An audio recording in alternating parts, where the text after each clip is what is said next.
informed on the safe use of digital financial services. The telecom sector is also not spared of the raging storm stoked by cyber fraudsters across the country.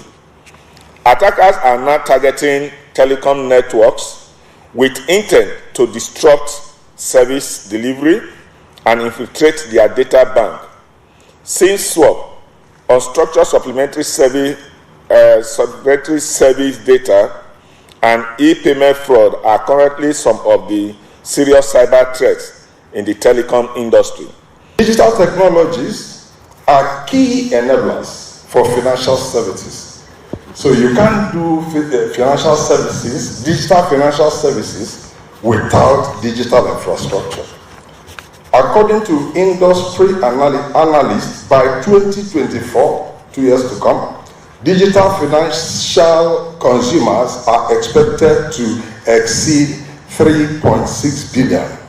In its continued support for digital inclusion of youth, the Commission collaborated with the Save the Consumer Initiative to organize this event, celebrate the young telecom consumers, educate them on digital finance, provide information on how not to fall prey to fraudsters using telecom platforms. Save the Consumer Initiative acknowledged the continued efforts of the Nigeria Telecommunication Commission in educating and protecting consumers. Thank you for protecting the rights, interests, and privilege of telecom consumers in Nigeria. We appreciate your open forum, the Industrial Consumer Advisory Forum, ICAF, and your 622 toll-free line. The event also witnessed a debate on the effect of the use of telephones by students in schools. Emmanuel Haudu reporting for Moneyline with Nancy.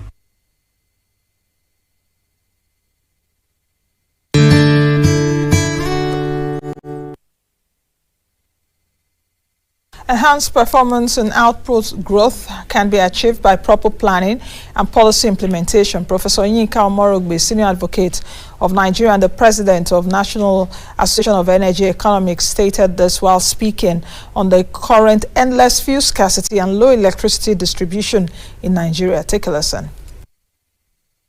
So we need to understand that the law itself is very important, but also we need to understand that it's one thing to have the law, it's another thing to follow the law, and it's yet another thing to make sure that the sectors are managed well. So if, we have the Petroleum Industry Act, it's evolving now, we're going to see what will happen. A law is just the beginning of the issue. But I think we need to learn lessons even from electricity, because in the first place, if you're looking at electricity, we first need to recognize that we don't have enough. It's hopelessly inadequate for the entire nation. We should be generating 20 times more. We shouldn't have an installed capacity of 13,000 megawatts at all. We should have at least 100,000. We should be talking about electricity for everybody. There has got to be good planning. When I look at big excuses of TCN is blaming all sorts of things, but it's not talking about its own transmission system. Is it in a fantastic shape? Planning is essential, and I think that is one reason why we failed in many ways. Let's quickly take a break. When we come back, we'll be running you through the money market brief. Join us on all our social media platforms, and we have two interviews lined up for you. First, the World Consumer Rights Day being commemorated today around the world. Fair digital finance is the theme. We'll also be looking at burning economic issues. My guest will be joining me shortly. To stay.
Welcome back. The NGX All Share Index lost 2 basis points to close at 47,428.67 points after recording 3 consecutive days of bargain hunting. The year-to-date gain of the index mellowed to about 11.03%, even as the exchange printed a higher number of losers, about 22 losers than about 19 gainers on Monday.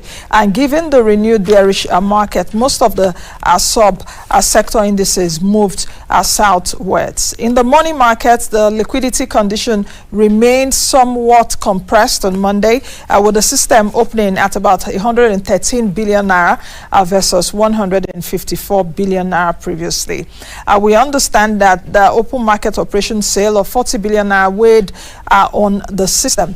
The impact of this drove a slight funding pressure, with the overnight lending rate rising by about 17 basis points.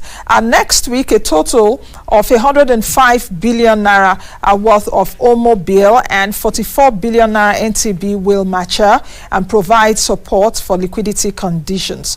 In the Nigerian fixed income space, the market traded quiet, especially in the shorter duration market, as investors continue to show, favor towards the longer end of the curve. Next week, the CBN will conduct an NTB auction, with the Apex Bank expected to offer a total of 58 billion naira instruments across 3 tenors. We expect demand to come in strong, driven by stronger system liquidity. Meanwhile, just like I said earlier, the Central Bank of Nigeria, in collaboration with the Bankers Committee, has introduced bank-neutral cash hubs for cash collection. The aim is to make the cash management value chain more efficient, as well as reduce costs. For the Naira, it advanced against the US dollar to 416 naira 50 kobo at the I&E window. If we take a look at the external reserves, we saw it at $39.74 billion on March 11. Now, if we take a look at global markets, guys, I've left you. Just move along. Global markets are jittery as investors watch the ongoing conflict between Russia and Ukraine, as both countries started a fresh round of ceasefire talks on Monday. Meanwhile, Russia is approaching a series of deadlines to make payments on its debt. Investors are anticipating an important rate hike from the Fed after the central bank commenced the 2-day session on Tuesday that will signal a tightening of monetary policy, and mounting inflationary concerns will weigh on the Fed meeting. A lockdown in China would also worsen supply chain issues after a surge in coronavirus cases suspended productions in cities such as Shenzhen, yes, a key manufacturing city. The Russia-Ukraine conflict had already led to a spike in commodity prices. If we take a look at oil prices, slipped to a 2-week low on Tuesday. Brent trading at around $100 a barrel. U.S. oil prices briefly tumbled below $100 a barrel on Monday on continued ceasefire talks between Russia and Ukraine, and concerns about demand in China after a surge in COVID-19 cases. So you can see right here, it's all red. All right, let's quickly take a break, and when we come back from the break, it will be time for us to get into the first interview, World Consumer Rights Day. I'll be chatting with my guest when he joins me on set. Don't forget to join us on all our social media platforms. You can go on our YouTube channel right now. Don't forget to subscribe at Moneyline with Nancy TV. We'll be right back.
The consumer movement marks 15th March with World Consumer Rights Day every year as a means of raising global awareness about consumer rights and needs. Celebrating the day is a chance to demand that the rights of all consumers are respected and protected, and to protest against market abuses and social injustices which undermine those rights. World Consumer Rights Day was inspired by the late President John F. Kennedy, JFK, who sent a special message to the United States Congress on the 15th of March 1962, in which he formally addressed the issue of consumer rights. He was the first world leader to do so.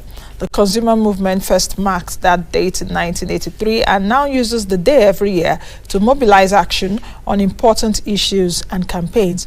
This year's theme is Fair Digital Finance. Ilyas Aliyu, the Executive Director of Save the Consumer Initiative, is here. Welcome to you. Thank you for having me. Now happy World Consumer Rights Day. Yes, happy World Consumer Rights Day, especially now in a world where perhaps customers' rights or even consumer rights are being trampled on and all of that. True. Yeah. What do you have to say about today's commemoration as against the theme? Yes, year in, year out, there's always a theme, but this year focuses on fair digital finance. And as you know, when we say fair digital finance, it's a institution whereby we don't need to go to four-wall banking hall to transact our businesses. It could be at the comfort of your house, buy, sell, transfer, and maybe pay as well. This is the focus of this year. And if you look at Nigeria as a country, we are in global space and we also embark on this transaction. But looking at digital finance in Nigeria, we will notice that there is what we call regulatory gap.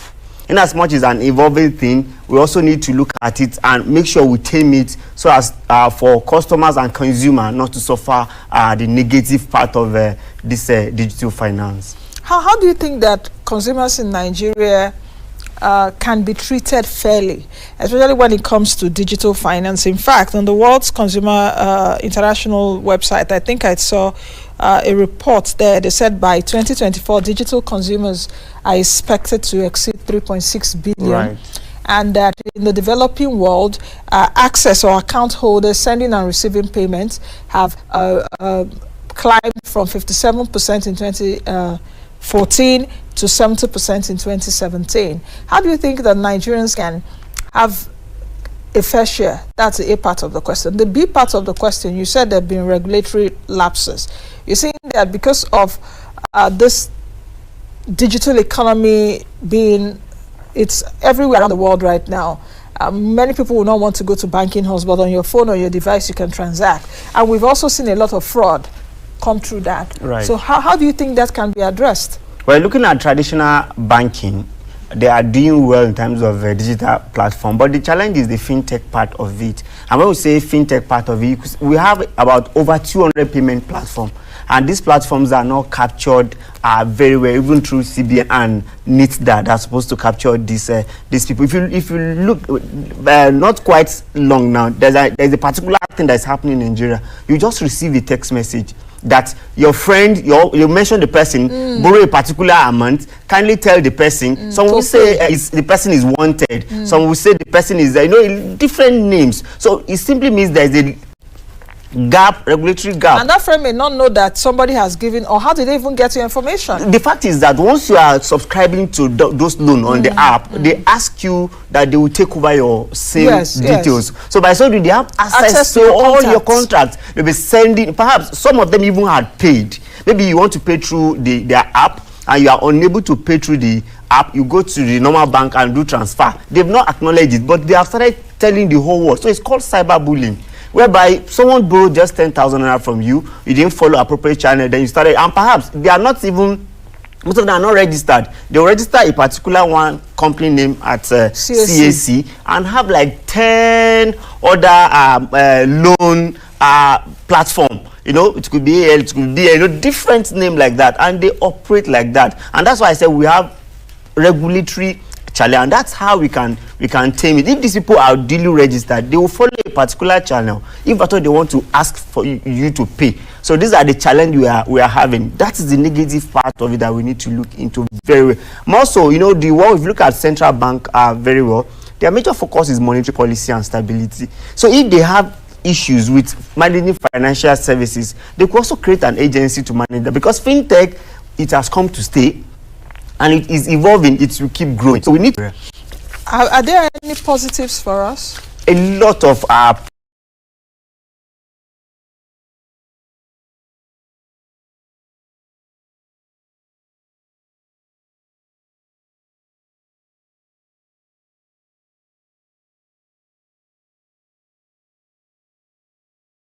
positive, because you know, when you say digital finance, it makes the economy to boom, because people don't need to go to traditional bank or they don't have financial a delay. services. You know, financial service. We shouldn't just be boxed into saying banking alone. I know that banking has taken over, but what I mean, financial services, right? Like insurance, exactly. Every other thing that has to do with payment platform. So there is a lot of benefit, because it makes the economy boom, and we have more transaction here and there, and that's positive for the GDP as well. What do you think about the regulator that is in charge of protecting consumer rights in the country? FCCPC. Yes, FCCPC. Right. Yes. Federal Competition and Consumer Protection Council. If you look, last week they were everywhere in Lagos trying to arrest companies that are not registered and operating loan services platform. A lot of them, they are doing well, but the fact remains that we cannot all rely on the federal government to do this. State need to have consumer protection agency. Local government also need to look at that, because people at grassroots suffer this more compared to national. And also, if you look at even FCCPC, what is the capacity, of what they are doing? So what I will say is that the regulatory body in charge of all these things should do it. But when we talk about fintech, I'm still of the opinion that there should be a particular agency that will focus on that area. NITDA, CBN, they are managing it, but there should be an agency that will marry the two, financial services and a government agency. A government agency. I think that will be fine. I think that's because it's do you know what? If anyone suffered digital fraud, it's not only one person. But there's a department in the Central Bank of Nigeria. Right. Yes, that Consumer Protection Department that's in charge of that. If, let's say, you, for example, you have issues with debit alert and all of that, you can email them and they get in touch with the bank. That is reactive. We need to be proactive. There should be a system that will not even allow these people to operate in such manner. Okay, so why not enhance the department well, CBN instead of creating another bureaucracy? Well, for me, I think they have more in their hands. And there's FCCPC as a government agency. So whether it should be giving more things. FCCPC also is more of a reactive in this case. They are arresting people that have defrauded, cyberbullied, and do a lot of things for people already.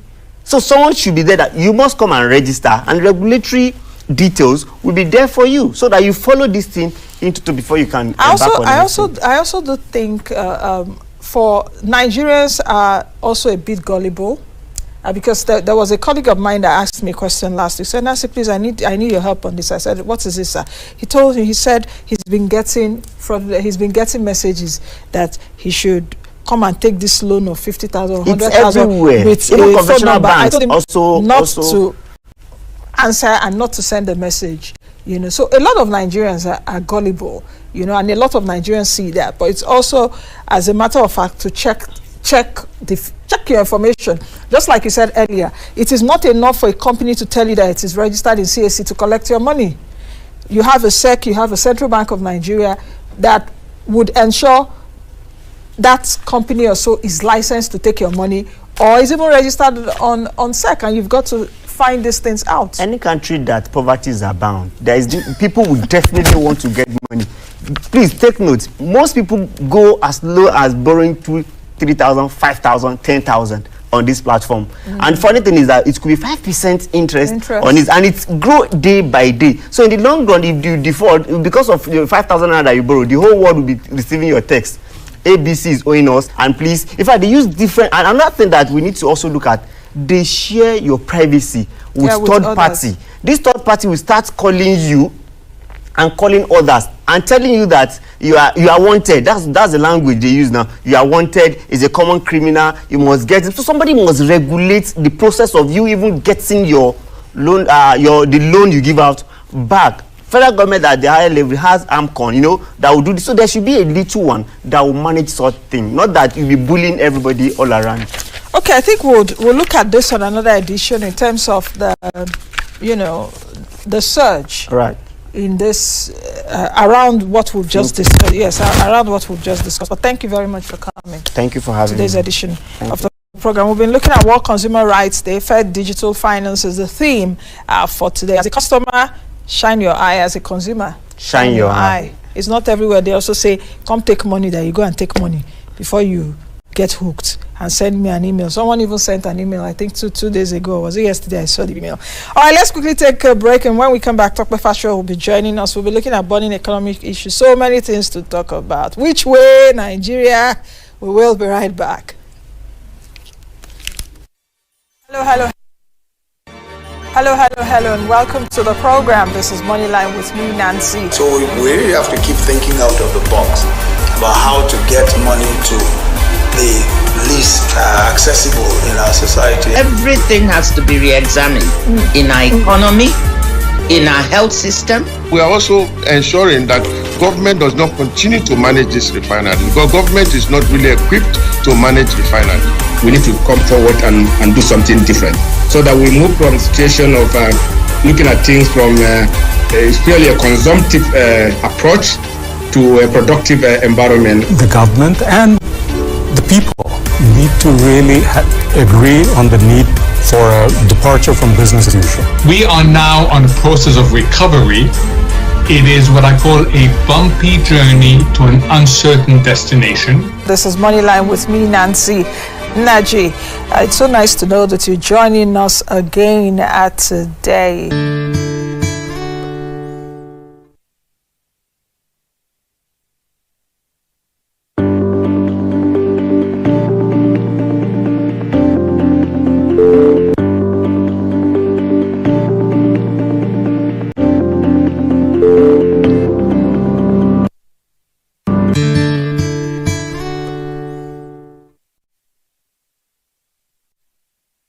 Fashoa joins me here at the table. He's the Chief Executive Officer at Global Analytics. Welcome, Mr. Fashoa, and thank you for joining us today. Yeah, thank you very much. Where do we start from? Before the break, I said, which way Nigeria? Which way Nigeria? Which way? Hey, who sang that song again? Someone help me. Sonny Okosun. Sonny Okosun. Thank you, guys. Yes. Which way Nigeria? Late Sonny Okosun. Yes, so. Yes. And we are still which way Nigeria? Where do we start from, Tokpe? Tell me, you know, amongst all the headlines you've been seeing, India has overtaken Nigeria as the world's poorest country again. 83 million India has living in extreme poverty. Nigeria has 70 million. We're just trailing behind. So it's not time to laugh yet or so.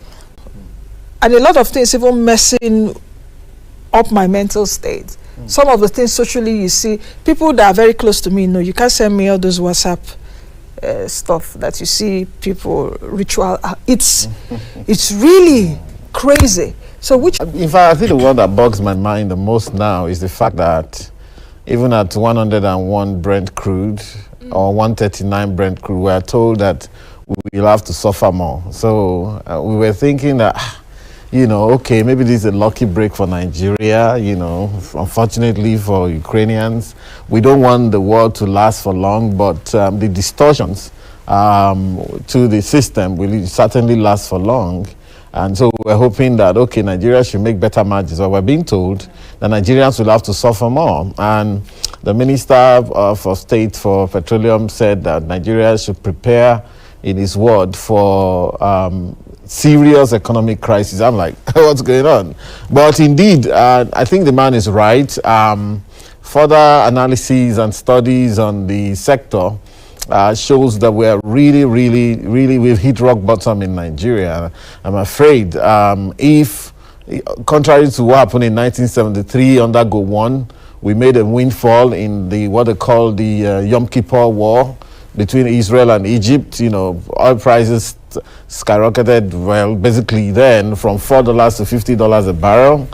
In the Babangida days, 1990, we had the Gulf War, and crude oil went up as well. You know, the journalists started asking Babangida, where is the Gulf oil windfall? Again in 2006-07, under Yaradua. That was when our reserves got up to $62 billion, highest ever. You know, also in 2011, under Jonathan, even though then the governors put Okonjo-Iweala under pressure, they shared the money. That was the share the money era. Yeah. But now we're hearing that if it keeps going up, we would suffer more.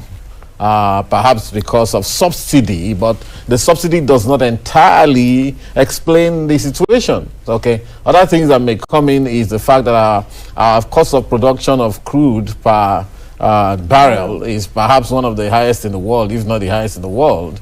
And so something needs to be done about that. We're not producing enough. No new investment is going into the sector. We've moved from joint venture to PSC. And you know, in the PSC arrangement, whereas the joint venture says that Nigeria will put down some money, the international company will put down some money, so you're like partners, right? But the PSC says that Nigeria doesn't have to do anything. And of course, the white people, all these white IOCs, they are much, much wiser than you are. And so if you say that you want them to put all the investor price spike, things went down south in 1974-75. We tried it with ADAX, and it resulted in a big loss for Nigeria. Laws that were signed in 1980, I think maybe 1991 or so, thereabouts, under Abacha, when we just wanted to produce, you know, whatever the case, we went back to PSC. Anyhow, we're in that PSC era now, and Nigeria is not getting anything. I was reading this morning, Waziri Adio, who was former Naiti chairperson, and from what he wrote, like from every barrel of crude oil we produce, we only get 20%. I remember that in the last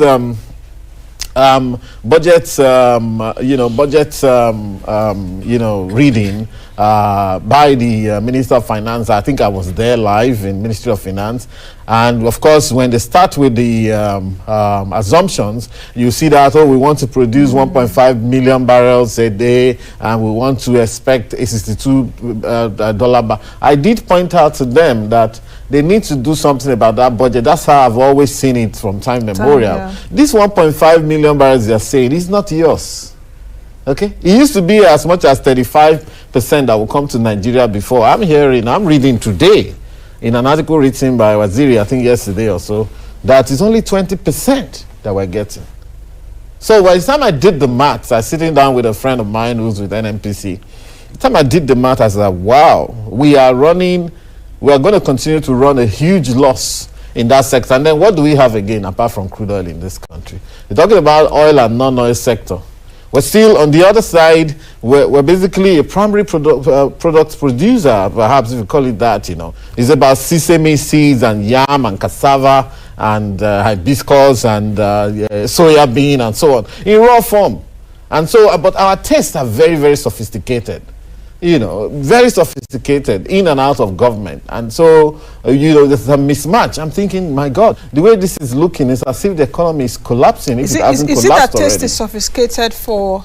I don't like... For everything imported, that's the thing. Okay. Because, like we said, we know we don't import much. Even when the central bank says, for example, we will not be financing through official forex tomatoes and Indian incense and fish and meat and eggs, and of course the liberal economists amongst us come up and say, no, throw open everything, let anything come in and let it, because we want to assume that we're at the level of the United States of America, which of course those guys are very, very, very wily.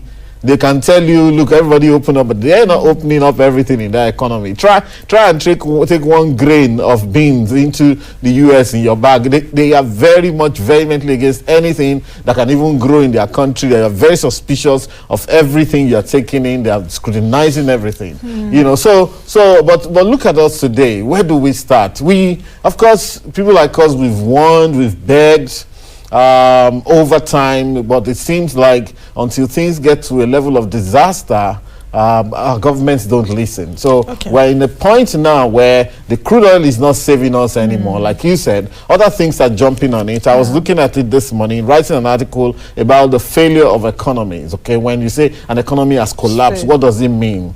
And of course, the research took me to study, economic depressions. And of course, the issue is when your interest rate spikes, your inflation spikes, your crime, unemployment, all of those things. And I've always said on this show and elsewhere that I certainly believe that Nigeria has always been in a state of economic depression, only that it's getting more acute now. I mean, ASU, for example, the university lecturers strike, they've increased it by another 2 months yesterday. I mean, it's like toying with the lives of these young people. They just, 2 months is a lot of time elsewhere. Young people like that can be very productive and doing stuff. But the truth is that when I look at the situation we are in, unfortunately for us, it doesn't seem to me that there's anywhere government can pull the money out from. In time, if we're not careful, even to pay salaries will be a problem. All right. So, and of course, to even make matters worse, even China, as liberal as they are in giving loans, have stopped giving us loans, meaning that a lot of our projects are likely to be stalled somewhere in the middle. And I think all of this, what it means is that we're seeing a first-time feedback, the fact that we don't do a lot of things ourselves in this country. I mean, we've gone to university. University of Ibadan was set up 72 years ago. We are still not creating stuff ourselves. And until we go back to that basics, to say what can we do to help ourselves. I think you were talking about, electricity and all of that, what we can produce and what we're not producing, TCN and all of that, the transmission, distribution, all of this. There's been a few system collapses in the last few days. Total blackouts in Lagos, Abuja, and a few other, So, but the point is that if we still believe that until we go to Siemens in Germany to come and help us, or go to General Electric in the United States, if we still believe that until we create a huge, power distribution center somewhere to feed the whole of Nigeria, we are still going to be in the same position. So I've always advocated a new thinking about many of these are problems. I believe that, just as it is for crude oil and most other sectors, even the case of refining, for example. I've been studying, the very small units of refining. Part of the reason we're in this point today is also because, funny enough, when they moved against the illegal, quote and unquote, refiners in the Delta area, the diesel and other things that they've been producing have been shut out of the system, further making diesel more expensive and in fact creating all of this scarcity we have. Diesel right now is going for about 700 naira per litre. About even the Jet A1 fuel. And of course Jet A1 fuel. And we're seeing the airliners threatening, saying in 3 days time that they may not even be able to fly anymore. For a country that, so why are we thinking about, beyond even modular refining? And I was going to talk about electricity. My position on that. I've always said that the electricity problem of this country will not be solved until we understand the urgency of now, and until we press in students of electrical engineering, electrical electronic to power the villages around their university and scale up from there. Just like it happened for Germany, they started small, they scaled up after the Second World War before connecting the national grid. The whole idea of the big man, bringing electricity from up and sending it down is not working, has failed. The same way for the refining. If we know that we can certainly no longer run those huge refineries in Port Harcourt, run them. The original equipment manufacturers are no longer servicing those refineries. Okay, of course, refineries can last up to 100 years or more. The couple of them in Houston, Texas that have been friends is that they produce their own systems themselves. So they understood them, they can run them. We got Italians to come and build ours. Okay, and we have no idea what to do to continue to maintain them or to do the so-called turnaround maintenance and whatever it is. We have to look for them. And then you go back there and they tell you, we're sorry, we're not. So why are we not thinking about directly? But there's a lot to learn from that. Universities have been teaching petroleum and gas engineering for God knows when, but you send out all those children out of university and you say, oh, well, we haven't taught them any practical. This is the time, if only we had the urgency of now, to change the curriculum. ASU should be engaged not only in terms of how much money they want to get for leave allowance,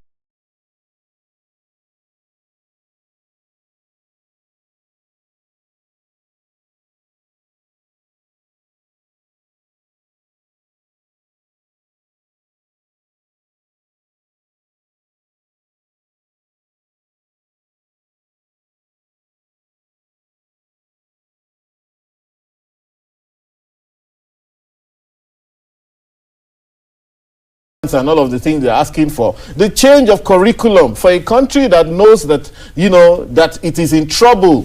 But we don't act like that. We still just like everything is okay, money is coming. The truth is, if you look at Nigeria, we are running a very tight budget.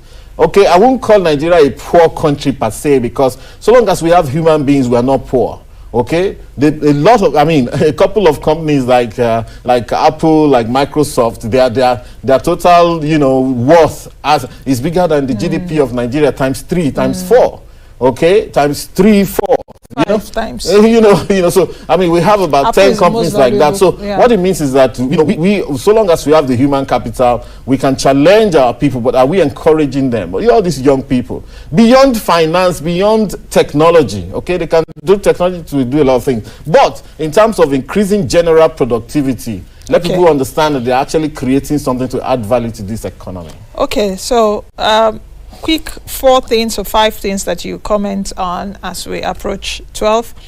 Poverty capital. India has overtaken Nigeria. No, let's not be deceived. Hold on. Nancy, hold on. That one. Yes, poverty capital. You talk about that. Russia-Ukraine crisis, at least on the show in the last, I think the war in Ukraine, this is the 3rd week now, if I'm not mistaken.